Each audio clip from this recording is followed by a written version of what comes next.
అందరికీ వందనాలు. క్రైస్తవుని యొక్క జీవితంలో ప్రార్థన అనేది చాలా ప్రాముఖ్యమైన విషయం అన్నమాట. ప్రార్థన అంటే దేవునితో మనం మాట్లాడతాం అన్నమాట. ప్రార్థన అంటే దేవుడు మనతో మాట్లాడతాం అంటే ఇప్పుడు కూర్చున్నారు కదా, వాక్యము వినటము, దేవుడు మనతో మాట్లాడతాం. అలాగే మన మనసులోది కూడా, మన మనసులో ఏముందో దేవునికి చెప్పుకుంటాం అన్నమాట. దాన్నే ప్రార్థన అంటారు. ఇటువంటి ప్రార్థనలు చేసి చాలామంది సూర్యచంద్రులను ఆపిన వారు ఉన్నారు.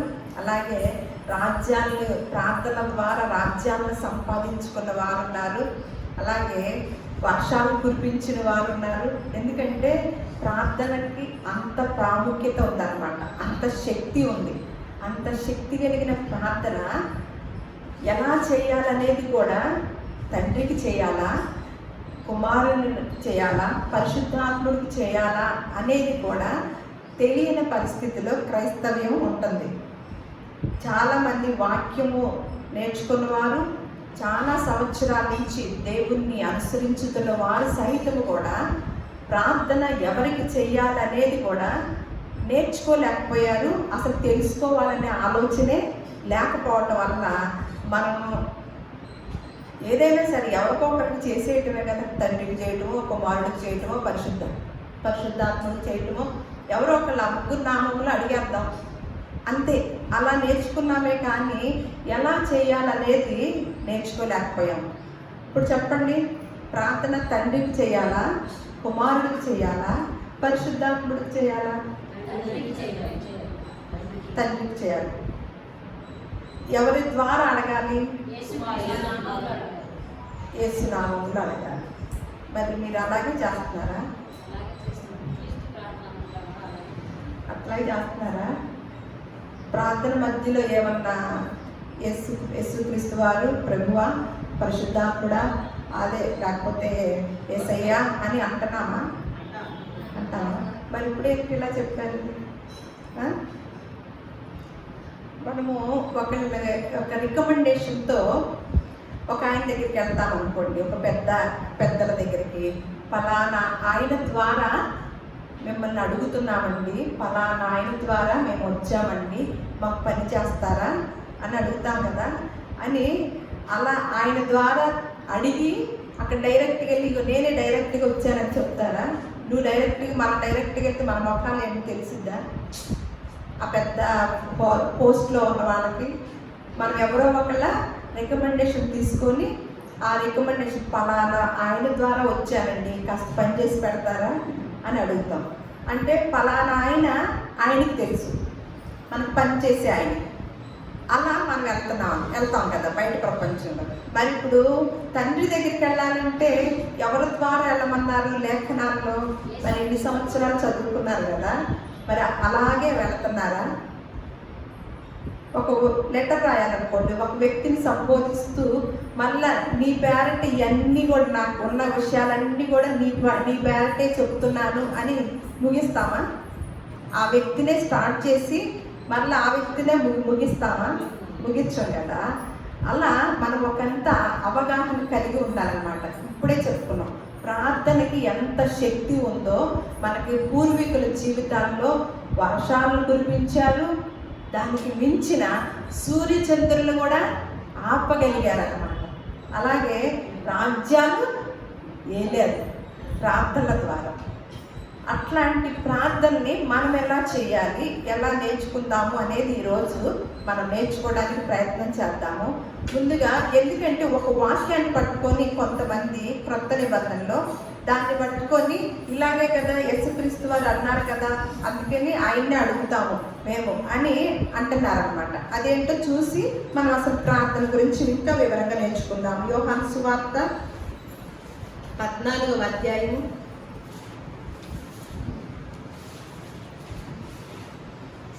13వ వచనము 14 నేను చదువుతాను. మీరు నా నామమున దేనిని అడుగుదురో తండ్రి కుమారుని యందు మహిమపరచబడుటకై దానిని చేతులు. నా నామమున మీరు నన్నేమి అడిగినను నేను చేతును. ఇదేముంది ఇక్కడ మనకి ఎలా అవగాహన అవుతుందండి? ఇది ఎవరి ద్వారా ఎవరు చేస్తారు పని అని ఉంది ఇక్కడ. యేసుక్రీస్తు వారేనా? మీకు అర్థమైందా? ఉంది కదా. మీరు నా నామమున దేన్ని అడుగుదురో తండ్రి కుమారుని యందు మహిమపరచబడుటకే దానిని చేతును అని దాని కింద మాటను తీసుకొని నా నామమున మీరు నన్నేమి అడిగినను నేను చేతును అని ఆ మాటని అపార్థం చేసుకున్నారు అనమాట. ఏమంటున్నారు అప్పుడు? అందుకని ఎలా మొదలెడతారు? యేసయ్యా అంట మొదలెడతాం, అంతే కదా. ఇప్పుడు ఇక్కడ చూసిన దాన్ని బట్టి మనం ఏమని అర్థం చేసుకుంటున్నాము? ఒక అపోహలోకి వెళ్ళామన్నమాట. అపార్థం చేసేసుకొని మనము అదో యేసుక్రీస్తు వారే చెప్తున్నారు కాబట్టి యేసయ్యా నువ్వు నాకు అది కావాలయ్యా, ఇది కావాలయ్యా అని మధ్యలో యేసయ్యను పెడతాం, తర్వాత తండ్రిని పెడతాం, మళ్ళీ పరిశుద్ధాత్మని పెడతాం, కలగం పొలగం చేస్తూ ప్రార్థన చేస్తూ ఉంటాం అన్నమాట. మరి ఒక ఆర్డర్గా చెప్పారా పరిశుద్ధ గ్రంథంలో? ఇలాగే చెప్పుకుంటారంటారా అనేది ఈరోజు మనం పరిశీలనగా చేద్దాం.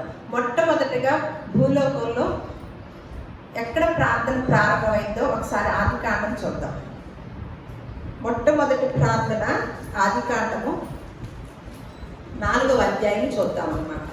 4వ అధ్యాయము 26వ వచనము నేను చదువుతాను. మరియు షేతునకు కూడా కుమారుడు పుట్టెను, అతనికి ఏనోషను పేరు పెట్టెను.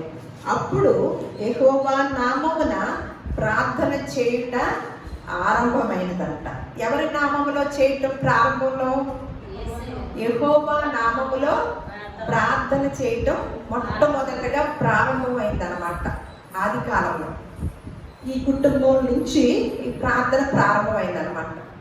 అలా ప్రారంభమైన ప్రార్థన తర్వాత కాలంలోకి వచ్చేసరికి తర్వాత ఏమంటున్నాడంటే తండ్రి మరింతగా మనకి వివరించుతున్నారనమాట. మలాకీ గ్రంథం ఒకసారి తీసి చూడండి. మలాకీ గ్రంథము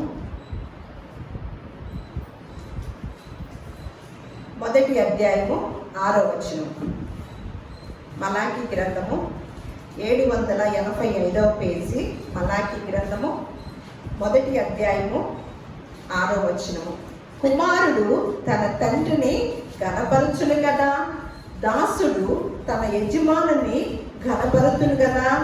నా నామమును నిర్లక్ష్యపెట్టు యాజకులారా, నేను తండ్రినైతే నాకు రావలసిన ఘనత ఏమాయును? నేను యజమానుడనైతే నాకు భయపడువాడెక్కడ ఉన్నాడు అని ఎవరితో చెప్తున్నాడండి? ఇక్కడ ఎవరితో చెప్తున్నాడు? తీశారా? ఇంకా తీలా, అందుకని ఎవరితో చెప్తున్నారో తెలియట్లా. ఎవరితో చెప్తున్నారు ఇక్కడ? 785వ పేజీ అని కూడా చెప్పాను. 1వ అధ్యాయము 6వ వచనము మళ్ళా చదువుతున్నాడు. కుమారుడు తన తండ్రిని ఘనపరచును కదా, దాసుడు తన యజమానుని ఘనపరచును కదా.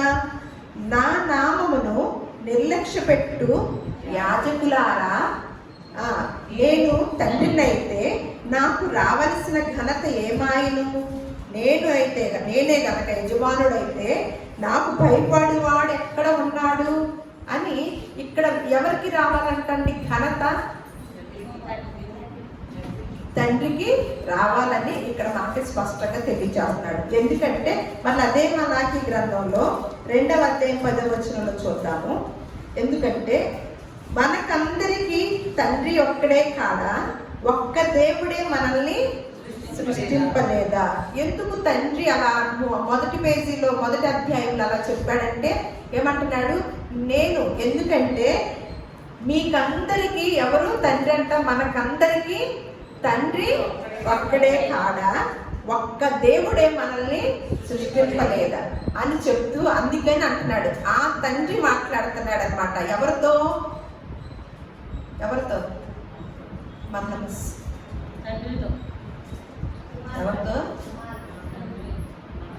ఎవరితో మాట్లాడుతున్నారు? నాకు రావలసిన ఘనత రావటం లేదని ఎవరితో మాట్లాడుతున్నాడు?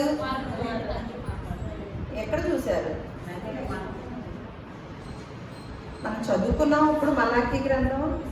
ఎవరితో మాట్లాడుతున్నాడు?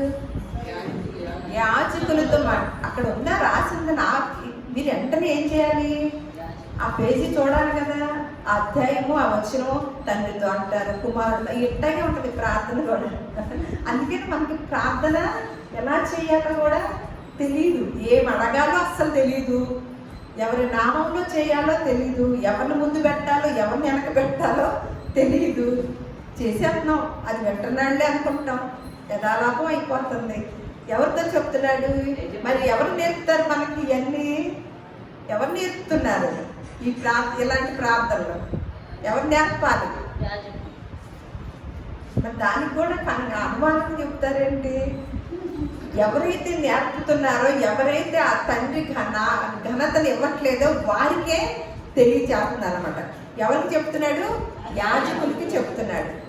చెప్తూ తండ్రికి రావాల్సిన ఘనత రావాలి కదా. కుమారుడు ఎలా తండ్రిని గణపరుస్తాడో అలా నన్ను గణపరుస్తున్నారా? అలాగే యజమానుడు దాసుడు ఎలా గణపరుస్తాడో అలా నాకు భయపడతాడో అలా నాకు భయపడతలేదు ఎందుకు అని అంటూ యాజకులతో చెప్తూ, ఇక్కడ ఎందుకు నాకు ఆయనకు భయపడాలంటే మనలందరినీ సృష్టించిన వాడు ఎవరంట? తండ్రి ఒక్కడే. అందుకని మీరు మిమ్మల్ని అసలు సృష్టించిందే నేను కాబట్టి మళ్ళీ ఒకసారి గుర్తు చేస్తున్నారు. అలా తండ్రి మాట్లాడుతున్నాడు అనమాట, నన్ను గణపరచండి. అందుకని ఏం చేయాలి? ఈ తండ్రి గురించి కూడా ఎవరు చెప్పారండి? ఈ తండ్రి గొప్పతనాన్ని, ఈ తండ్రి మనసును ఎరిగిన వారు ఎవరు చెప్పారు మనకి? అసలు తండ్రి గురించి మనకి ఎవరు పరిచయం చేశారు? యేసుక్రీస్తు వారు కదా. యోహాను సువార్త 1వ అధ్యాయం తీయండి.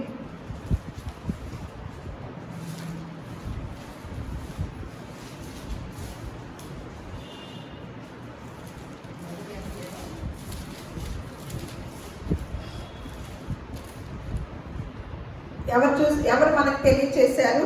యేసుక్రీస్తు ఆయన ఎంత గొప్పవారో, ఆయన మనసు ఏమిటో, ఆయన దగ్గర మనం ఎలా ప్రవర్తించాలో, ఎలా మాట్లాడాలో కూడా తెలియచేసిన వ్యక్తి అనమాట కుమారుడు. ఏమని అంటున్నాడు? ఎందుకంటే ఆయన ఒక్కడే ఆయన చూసిన వాడు కాబట్టి. ఇక్కడ ఏమంటాడు 18వ వచనంలో, ధర్మశాస్త్రము మోషే ద్వారా అనుగ్రహింపబడిను, కృపయు సత్యమును యేసుక్రీస్తు ద్వారా కలిగెను. ఎవ్వడను ఎప్పుడైనను దేవుణ్ణి చూడలేదు. తండ్రి రొమ్మునున్న అద్వితీయ కుమారుడే ఆయనను బయలుపరిచాడంట. అందుకని ఈ తండ్రి గురించి తెలిసిన వ్యక్తి ఎవరున్నారు? ఇంకా కుమారుడు. మనందరం కుమారులుగా అన్నారు కదా. ఇక్కడ తండ్రి ఒక్కడే కాదా అని లేఖనాలు సెలవిస్తున్నాయి. మిమ్మల్ని అందరినీ సృష్టించిన తండ్రిని నేను ఒక్కడే కాదా అని చెప్తున్నప్పటికీ ఆ తండ్రి గురించి, ఆ తండ్రిని చూసిన కుమారుడు ఒకే ఒక కుమారుడు అన్నాడు అనమాట. ఆయనే యేసుక్రీస్తు వారు. ఆయన చెప్తున్న మాటలు అన్నమాట. ఆయన ఉన్న కాలంలో శిష్యులకి ఏమని ప్రార్థన నేర్పారో ఒకసారి చూద్దాం. మత్తయి సువార్త 6వ అధ్యాయము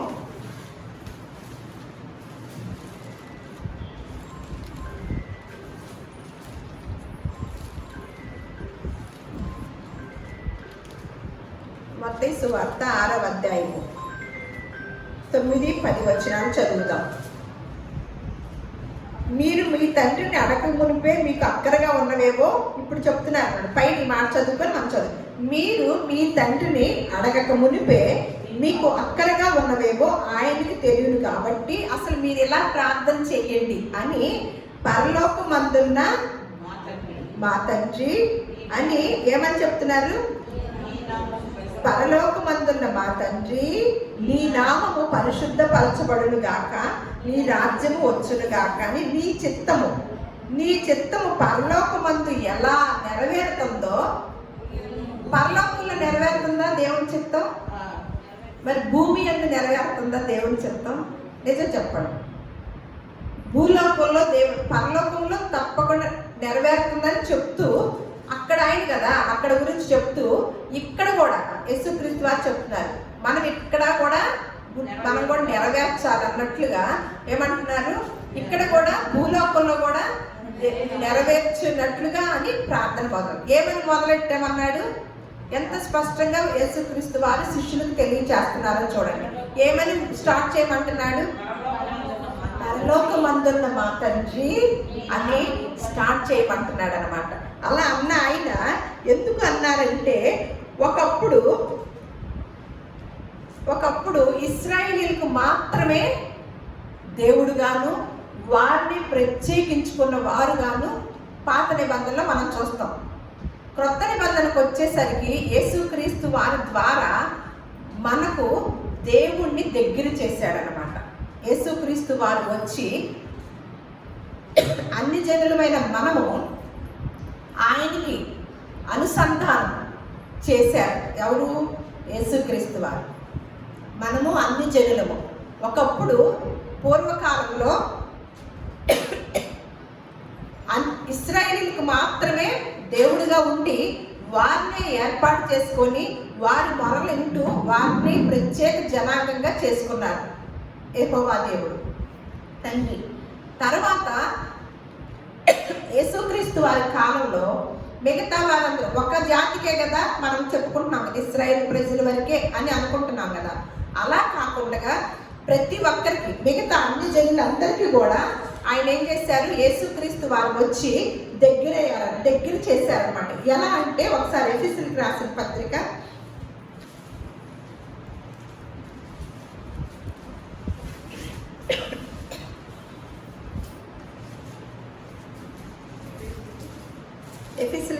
పత్రిక 2వ అధ్యాయము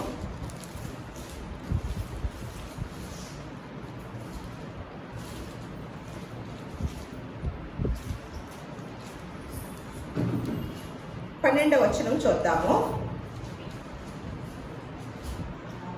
ఆ కాలమందు ఇశ్రాయేలుతో సహపౌరులు కాక పరదేశులను, వాగ్దాన నిబంధనలు లేని పరజనులను, నిరీక్షణ లేని వారును, లోకమందు దేవుడు లేని వారునై ఉండి క్రీస్తుకు దూరస్తులై ఉంటిరని మీరు జ్ఞాపకము చేసుకొనుడి.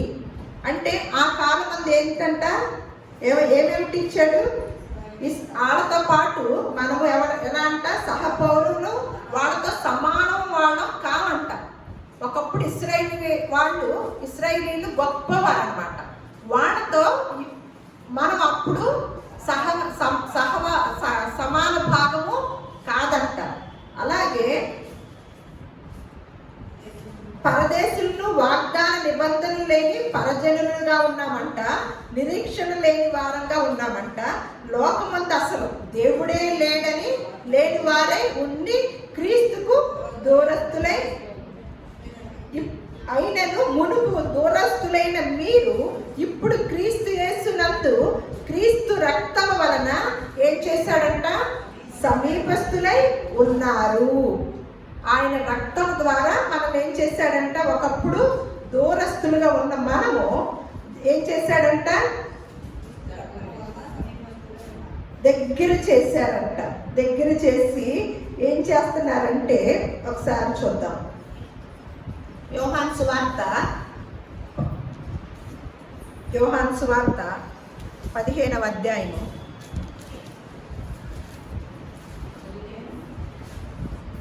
16వ వచనము.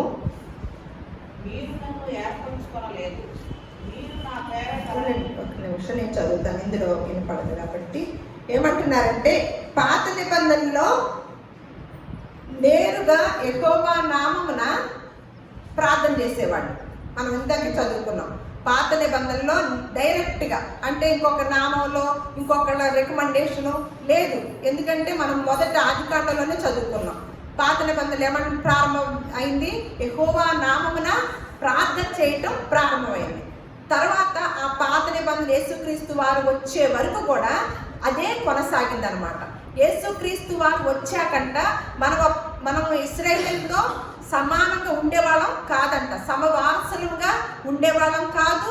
మనమంతా పరజనులంగాను అన్యులంగాను అసలు దేవుడే ఎరగని వారముగా ఉన్న సమయంలో యేసుక్రీస్తు వారు వచ్చి ఆయన రక్తం చేత, ఆయన శిలువ మరణం చేత ఆయన రక్తాన్ని చిందించడం ద్వారా మనల్ని దేవుడికి, ఇశ్రాయేలు ప్రజలు ఎలాగైతే అనుసంధానమై ఉన్నారో, తండ్రికి డైరెక్ట్గా మొరపెట్టుకున్న టైపులో ఉన్నారో, మనకు కూడా ఏం చేశాడంట?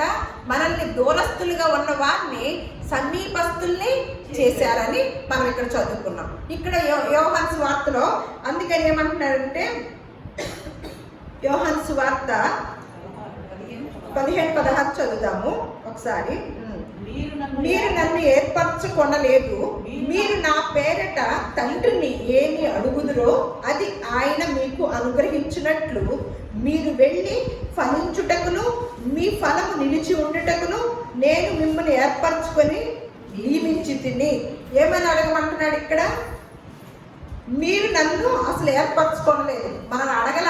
కానీ యేసుక్రీస్తు వారు ఏం చేశారు? వచ్చి మనకు అసలు దేవుడి గురించే సరిగ్గా తెలియని మన పరిస్థితుల్ని ఏం చేశాడు?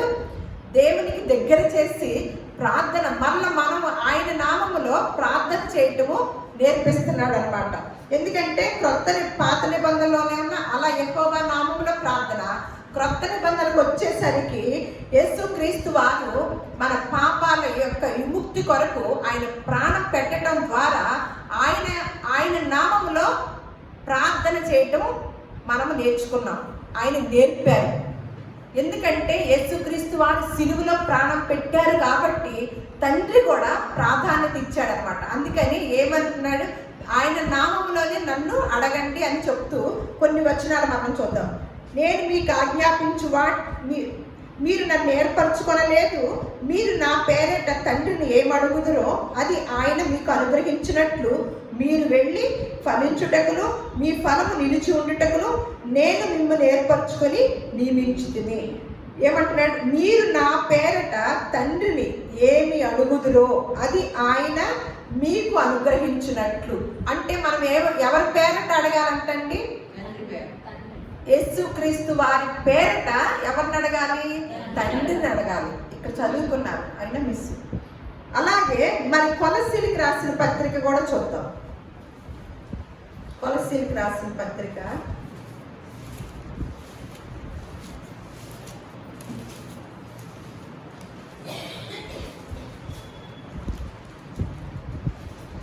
3వ అధ్యాయము 17వ వచనం. మరియు మాట చేత గాని క్రియ చేత గాని మీరేమి చేసినను ప్రభువైన యేసు ద్వారా తండ్రి అయిన దేవునికి కృతజ్ఞతాస్తుతులు చెల్లించుచు సమస్తమును ఆయన పేరట చేయండి. ఏంటంట? మనం మాట్లాడిన మాట చేతనే గాని పని చేతనే గాని మీరేమి చేసినను, ఒక పని చేసినా ఒక మాట మాట్లాడినా ఎవరి ద్వారా వెళ్ళాలంట? తండ్రి దగ్గరికి. ప్రభు అయిన యేసు ద్వారా తండ్రి అయిన దేవునికి కృతజ్ఞతాస్తుతులు చెల్లించాలి అని 1 పేతురు రాసిన పత్రిక 2వ అధ్యాయము 21 కూడా చూడండి.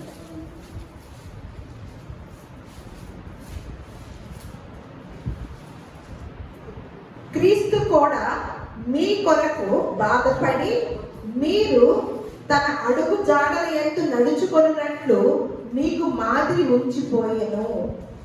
మనం కూడా ఏం చేయాలంట?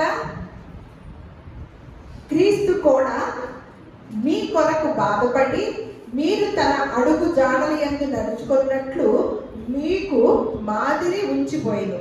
మళ్ళీ ఎఫెసీయులకు రాసిన పత్రిక 5వ అధ్యాయము 20వ వచనం కూడా చూద్దాం.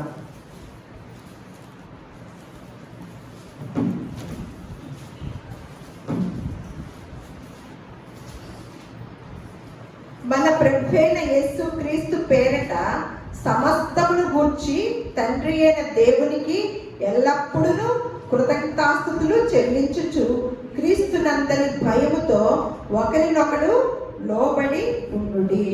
ఏంటంట? మన ప్రభువైన యేసు క్రీస్తు పేరట సమస్తమును గూర్చి తండ్రి అయిన దేవునికి ఎల్లప్పుడూ కృతజ్ఞతాస్తుతులు చెల్లించండి. ఇవన్నీ ఎందుకు చెప్తున్నారు? యేసుక్రీస్తు వారిని ఎందుకు హైలైట్ చేస్తున్నారు? ఫిలిప్పీలకు రాసిన పత్రికలో ఒకటి ఉంటుంది మాట, 2వ అధ్యాయము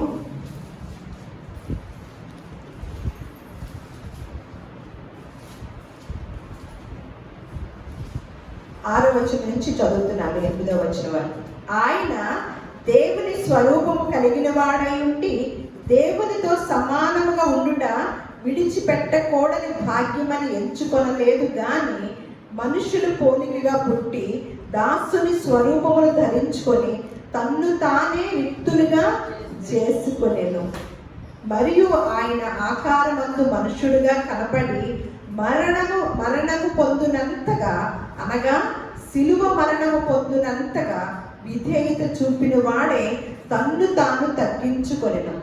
ఎందుకు ఇంత ప్రాధాన్యత ఇచ్చాడంటే, దేవుడి దగ్గర ఉండటం కూడా విడిచిపెట్టేసి తండ్రి దగ్గర నుంచి, తండ్రి ముందే చెప్తూ ఉంటాడా తండ్రి పంపించేటప్పుడు, ఇదిగో నా జ్యేష్ఠ కుమారుడు వేళ నిన్ను పంపిస్తున్నాను, నిన్ను పంపిస్తున్నాను అంటే నువ్వు మామూలు ఏదో అక్కడ సుఖపడి అందరిలాగా ఉండి రావటానికి కాదు, నువ్వు 33.5 సంవత్సరాలకే నిన్ను మళ్ళా సిలివేస్తాం, అందుకు సిద్ధపడి వెళతావా అని తండ్రి అడిగాడు.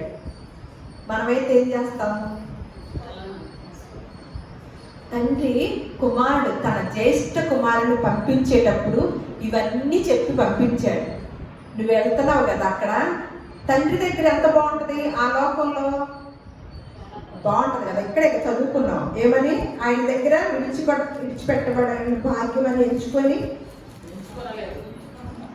ఆయన దేవుని స్వరూపమును కలిగిన వాడై ఉండి దేవునితో సమానముగా ఉండుట విడిచిపెట్టకూడని భాగ్యమని ఎంచుకొనలేదు కానీ మనుషుల పోలికగా పుట్టి దాసుని స్వరూపమును ధరించుకొని తన్ను తానే రిక్తులుగా చేసుకొనెను.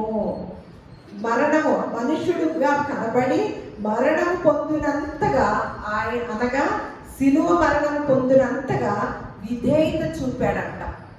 తండ్రి ఎందుకు ప్రాధాన్యత ఇచ్చాడు? తండ్రి చెప్పిన ప్రతి మాటకు కూడా ఏం చూపించాడంట? విధేయత చూపించాడు. అందుకని మనం ఆ తండ్రిని ఏమన్నా అడగాలంటే ఎవరి రికమెండేషన్ తీసుకోవాలి? ఎవరి పేరుని అడగాలి? యేసుక్రీస్తు వారి పేరట అడగాలన్నమాట. అలా అంత ప్రాధాన్యతనిచ్చి ఉన్నప్పుడు మనము చేసే ప్రతి ప్రార్థన వింటారంటారా? వింటాడా దేవుడు? మనం ప్రార్థన చేస్తున్నాం, ఎలా ఉండి చేయాలంటారు? ఎలా ఆయన వల్లే ఉంటే ప్రార్థన వింటారు. మనం నిజంగా ఇప్పుడు అక్కడ ఉన్నామా? పుట్టే వింటలేదా? వింటున్నాడు అప్పుడప్పుడు. మనం అనుకుంటున్నాం వింటున్నాడని. మనకి ఏదన్నా దేని గురించి అన్న ప్రార్థన చేస్తాం అనుకోండి, వచ్చేసింది అనుకోండి, దాన్ని ఏమి అనుకుంటున్నాము? సరే ఇల్లు కావాలి అనుకున్నాం, ప్రార్థన చేసాం, వచ్చేసింది, దేవుడు ఇచ్చేసాడు కదా అనుకుంటున్నాం కదా, మరి విన్నాడుగా. వింటాడంటారా? అవన్నీ ఆయన మూలంగా ఆయన ప్లాన్లో ఉన్నాయేనా? మన ప్రార్థనలన్నీ వింటాడా? మనం ఎలా ఉంటే వింటాడు, ఎలా ఉండకపోతే వినడం. అన్నీ వినడం. మనకు అవసరమైన వింటాడా? చెప్పండి. అన్నీ వినడం. అన్నీ వినడానికి తెలుసు, వినడానికి తెలుసు. మరి ఎందుకు ఎక్కువ అడుగుతున్నారు? అందులో కూడా అన్ని వినడానికి తెలుసు, అందులో ఏమేమి వినడో తెలియదు, అంతే కదా. మనం అడుగుతున్నాం లిస్టు, కానీ అందులో కూడా ఆ లిస్టులో ఏమేమి వినడో తెలియదు.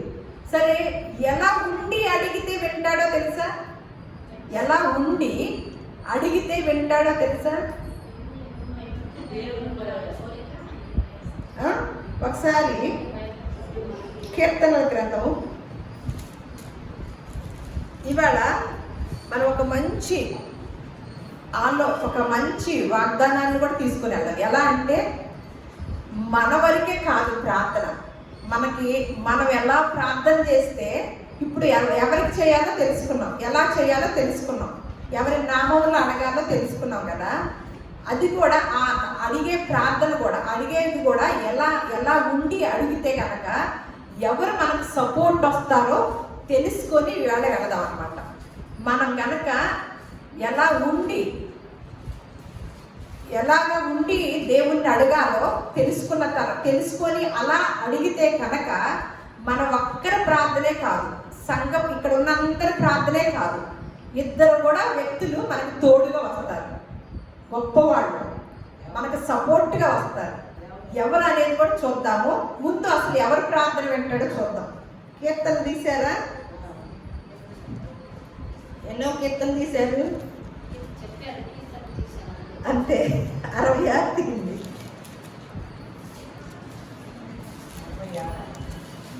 66వ కీర్తన తీయండి. 18వ వచనం నేను చదువుతాను. నా హృదయములో నేను పాపమును గనక లక్ష్యం చేసిన ఎడల ప్రభువు నా మనవి వెనకపోవును. వింటాడా? దేన్ని లక్ష్య పెడితే, మన మనసంతా దేని మీద పెడితే వినడంట. చూడండి, నా హృదయంలో పాపం ఎక్కడి నుంచి స్టార్ట్ అయింది?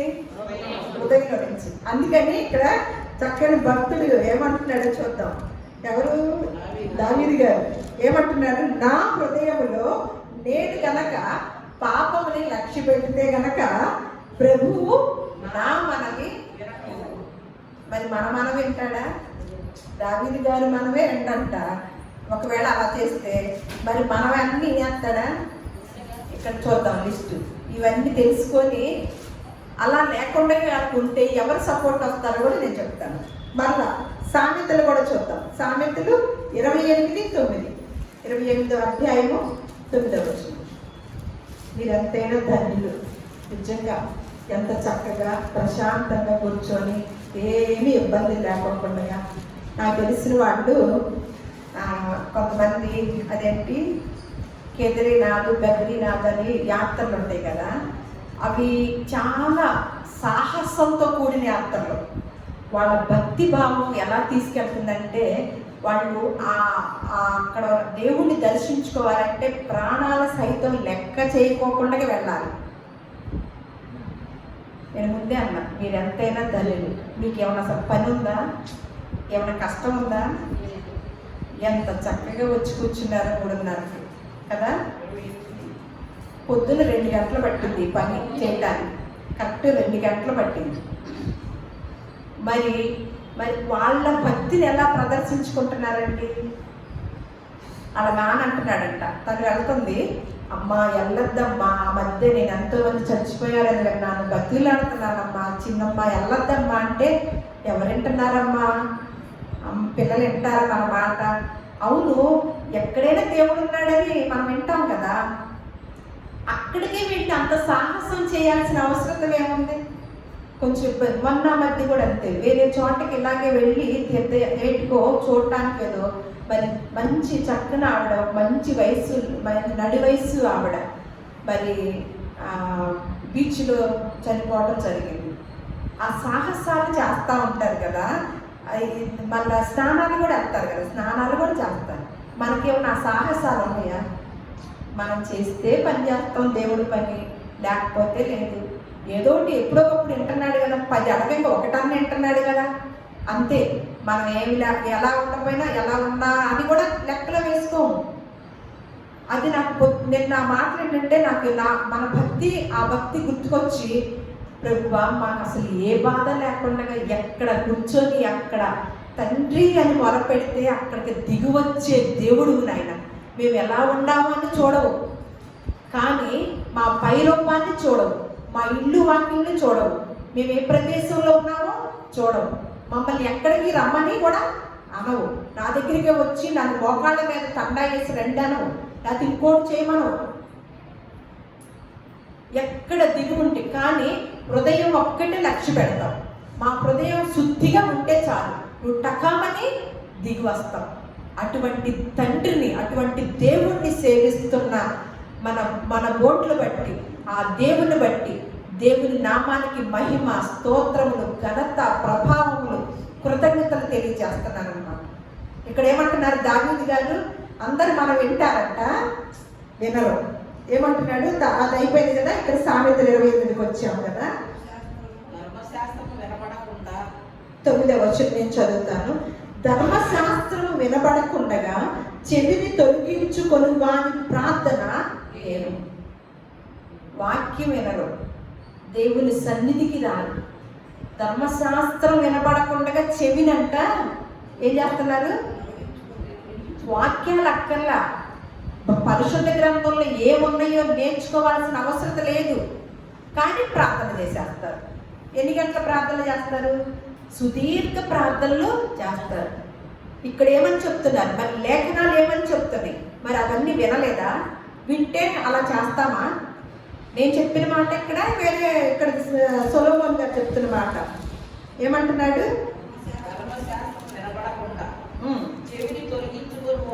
చెవిని తొలగించుకొని వాని ప్రార్థన ఆయనకి ఏంటంట?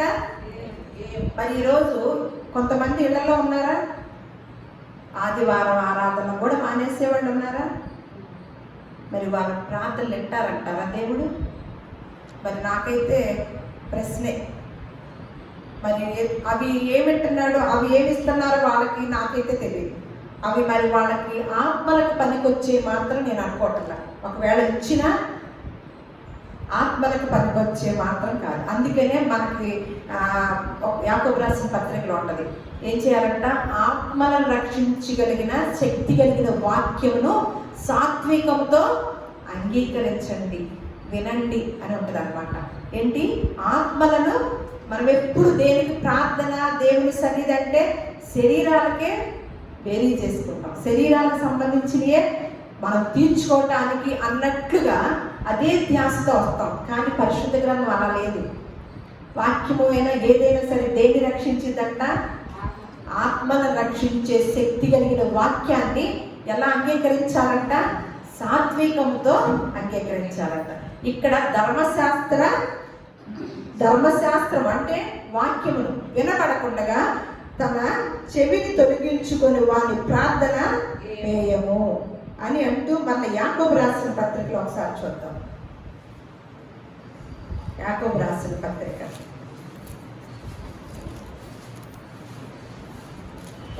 4వ అధ్యాయము 3వ వచనం. మీరడిగినను మీ భోగముల నిమిత్తమే వినియోగించుటకై దురుద్దేశముతో అడుగుదురు కనుక మీకేమియూ దొరకదు. మనం ఏదన్నా అడిగితే దేనికోసం అడుగుతామంట? మన భోగముల నిమిత్తము, అలాగే వినియోగించుటకే దురుద్దేశంతో, అంటే దేవుని కొరకు, దేవుని పని కొరకు కాదు. మన భోగాలు అంటే మనకి ఏదైనా భోగం అంటే ఇక మనకు సంబంధించిన శరీరానికి సంబంధించిన ప్రతిదీ కూడా మనం అలా అడుగుతున్నామంట. అందుకని మీరు అడిగినను ఏమంటున్నాడు? అడుగుదురు కనుక మీకేమీ దొరకటం లేదు. మన మొదటి పేతురు రాసిన పత్రిక 1వ అధ్యాయము 17వ వచనం కూడా చూద్దాం. పక్షపాతము లేకుండా క్రియలను బట్టి, ఇక్కడ చూడండి, ఇది గమనించండి, ఊరికే చదవద్దు మీరు. నేను చదువుతా ఉంటున్నాను, మీరు గమనించండి, అసలు ఆ వర్డ్స్ నేను గమనించండి. ఏమంటున్నాడు? పక్షపాతము లేకుండా క్రియలను బట్టి ప్రతి వాణిని తీర్పు తీర్చువాడు తండ్రి అని మీరు ఆయనకు ప్రార్థన చేయుచున్నారు కనుక మీరు పరదేశులై ఉన్నంత కాలము ఎలా గడపమంటున్నాడు? భయముతో. ఎందుకంట? మనకేం చేస్తాడంట? పక్షపాతం లేకుండా, ఇదిగో పలానా అమ్మాయి అమ్మ, మాకు సంబంధించిన అమ్మాయి, అమ్మో ఆమెను పక్కన పెట్టండి, ఆవిడ కొద్ది శిక్ష అని పక్షపాతం లేకుండా అంట ఏం చేస్తారు? అసలు ఎంత బాగుందో చూడండి. పక్షపాతం లేకుండా క్రియలను బట్టి ప్రతి వాణిని తీర్పు తీర్చువాడు తండ్రి అని ఏం చేయాలంట? మీరు ఆయనకు ప్రార్థన చేయుచున్నారు కనుక మీరు పరదేశంలో, అంటే ఇక్కడ ఉన్నంత, అందుకని పరదేశం ఎవరన్నారు? అబ్రహాం గారు, వీళ్ళందరూ మన పూర్వీకులందరూ ఇక్కడ ఉండేప్పుడు ఏమంటున్నారంట? మేము యాత్రికులమయ్యా, మేము పరదేశులమయ్యా, మా యొక్క పట్టణం ఎక్కడుందంట? మన పునాదులు గల పట్టణం ఎక్కడుందని అనుకున్నారు వాళ్ళు, మన పూర్వీకులు? పరలోకంలో. ఆ మాటని ఇక్కడ వాడుతున్నారనమాట. ఏమని? పేతురు గారు పరదేశులు ఉన్నంత కాలము భయముతో ఎలా ఉండాలంట? అస్సలు భయంతో గడుపుతున్నామా? ఇన్ని లేఖనాలు ఈ విధముగా చెప్తున్నాయి కదా. మనం క్రైస్తవ భక్తి ఏంటి సునాయాసంగా చేసేస్తున్నాము. సునాయాసంగా చేసుకుంటూ పోతున్నాం, సరదాగా ప్రశాంతంగా. ప్రార్థన అంటే టపలు అడిచేస్తాము. ఎందుకు, ఎలా? అవన్నీ వాక్యానుసారమైన దేవుడు నిర్ణయించిన దాని ప్రకారమే ఉంటుందా? ఏం గడపమంటాడు? ఇక్కడ ఉన్నంత కాలం ఎలా గడపాలంట? భయముతో గడపాలంట. మరల కీర్తనలు తీయండి ఒకసారి. 109వ కీర్తన తీసేసి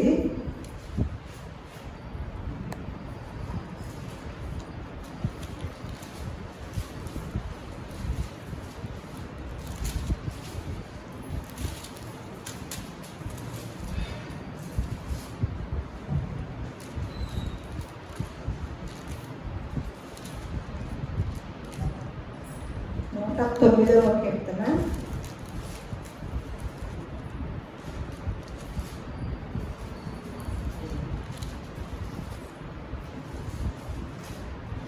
8వ వచనం నేను చదువుతున్నాను. వాని ప్రార్థన, ఎందుకంటే వాడు విమర్శలోనికి తేబడినప్పుడు దోషి అని తీర్పు నొందును గాక, వాని ప్రార్థన పాపము. చూడండి, ఇది ఒక కొత్త విషయం. మన ప్రార్థన కూడా పాపం అయిద్దా? నాకు భయం వేసింది అనమాట. మనం చేసిన ప్రార్థన కూడా పాపం అయ్యేది కూడా ఉంటుందంట. ఎలా, ఎప్పుడు పాపం అయింది? ఇప్పటి వరకు విన్నాం కదా, దేవుని మాటని పెడచెవిని పెట్టకుండాను, మళ్ళా భయపడుతూ బ్రతుకుతూ ఈ పరదేశుల్లాగా భయపడే వాళ్ళదను. ఇంకా ముందు ఏం నేర్చుకున్నాం? ఎవరు ప్రార్థన వింటారు? ఎవరు ప్రార్థన వింటాను అన్నాడు?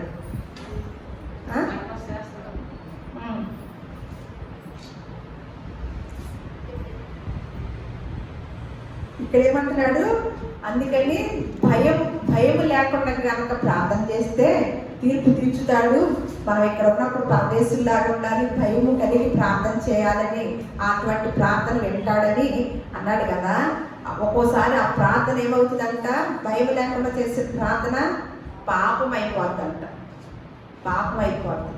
కానీ ఇలా కాకుండా దేవుని యొక్క వాక్యానుసారం కనుక మనం ప్రార్థన చేస్తే, మనతో పాటు అంటే దేవుని పనులు చేస్తూ, దేవుని చిత్తాన్ని నెరవేరుస్తూ, దేవునికి ఇష్టమైన రీతిలో కనుక మనం ప్రార్థనలు చేసినా, మనవి చేసినా, మన పక్షాన ఎవరు చేస్తారో ఇక్కడ చూద్దాం.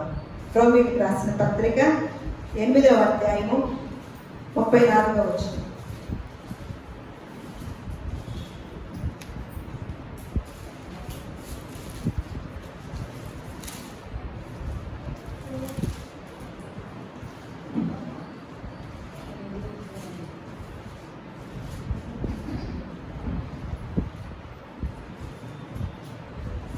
దేవుని చేత ఏర్పరచబడిన వారి మీద నేరము మోపువాడెవడు? నీతిమంతులుగా తీర్చువాడు దేవుడే. శిక్ష విధించువాడెవడు అని ఇక్కడ కాదు, 8:34 కదా.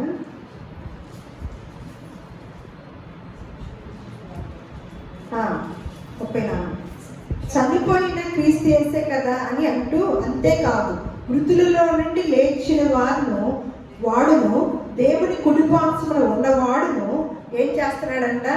మన కొరకు విజ్ఞాపనము కూడా చేయవాడును కూడా ఆయనే.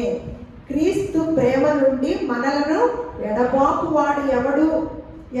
ఇలాంటి వారు ఎవరంట? దేవుని చేత ఏర్పరచబడిన వారి మీద నేరము మోపువాడెవడు? నీతిమంతులుగా తీర్చువాడు దేవుడే అని మన పక్షమున ఏం చేస్తున్నాడంట? మృతుల్లో నుండి లేచిన వాడును దేవుడి కుడిపార్శ్వమున ఉన్నవాడును మన కొరకు ఏం చేస్తున్నాడంట? అటువంటి వారి కొరకు మనమే కాదు, యేసుక్రీస్తు వారు కూడా మన కోసము, మన పక్షాన, మనకు సపోర్ట్గా, మనము ఆయనకి నచ్చితే మనతో పాటు మన మనుషులు కాకుండా దేవుని కుమారుడే మన పక్షాన విజ్ఞాపన చేస్తున్నాడంట. మళ్ళీ ఇంకొక ఆయన ఎవరో చూద్దాం. మళ్ళా ఇదే అధ్యాయంలోనే 26 చూద్దాం. ఇదే అధ్యాయం 26.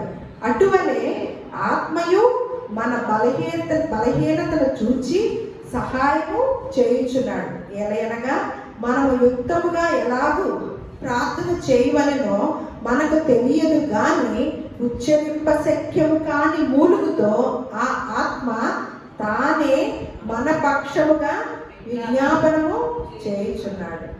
అందరి పక్షాలు చేస్తాడా? ఎవరెవరు చేస్తున్నారు? ఇప్పుడు యేసుక్రీస్తు వారు చేస్తున్నారు, పరిశుద్ధాత్మ దేవుడు చేస్తున్నారు. ఎవరి పక్షాన? మన పక్షాన. ఇద్దరు వ్యక్తులు, ఇద్దరు శక్తులే అసలు. వారిద్దరు కూడా మన పక్షాన విజ్ఞాపన చేస్తున్నారంట. ఎవరి పక్షాన? అందరి పక్షాన.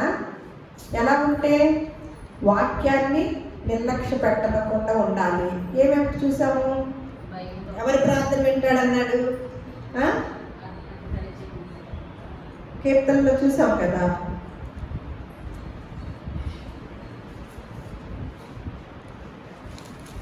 రాసుకున్నాను, ఇక్కడే మర్చిపోయాను.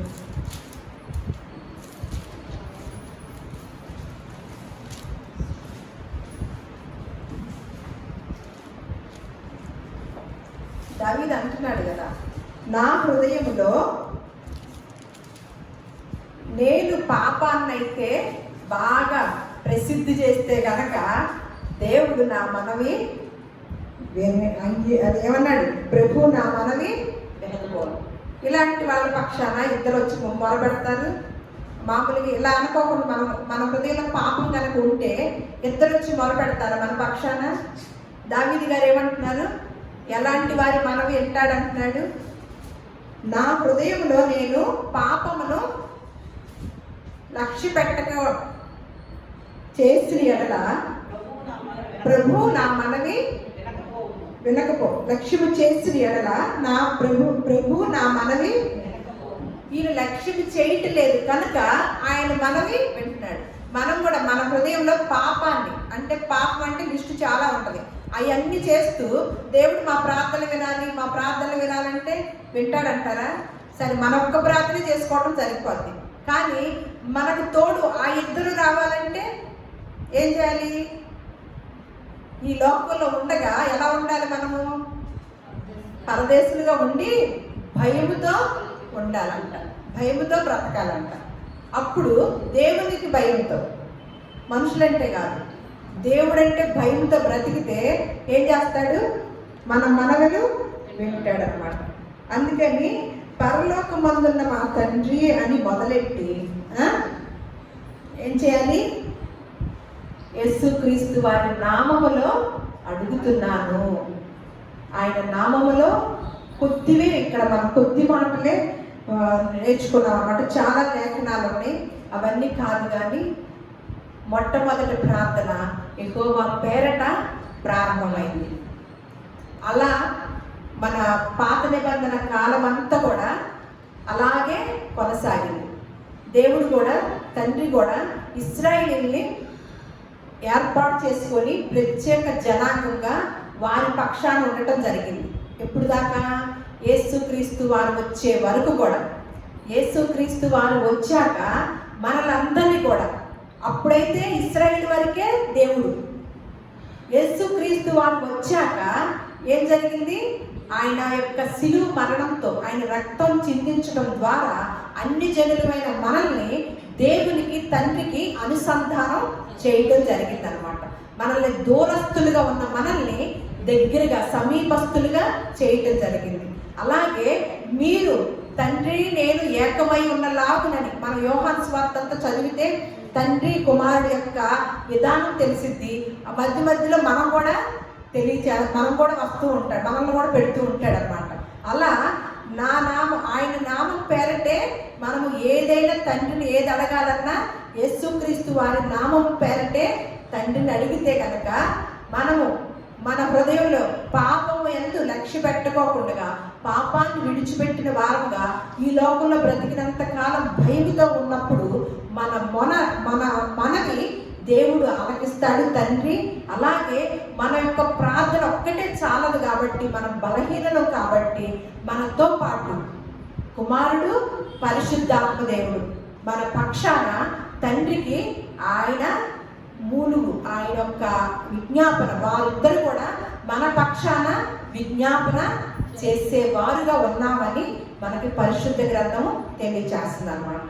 మనము ప్రార్థనతో తండ్రి అని మొదలెట్టి యేసుక్రీస్తు నామములో తండ్రి మిమ్మల్ని అడుగుచున్నామయ్యా అని మనం ముగించాలన్నమాట.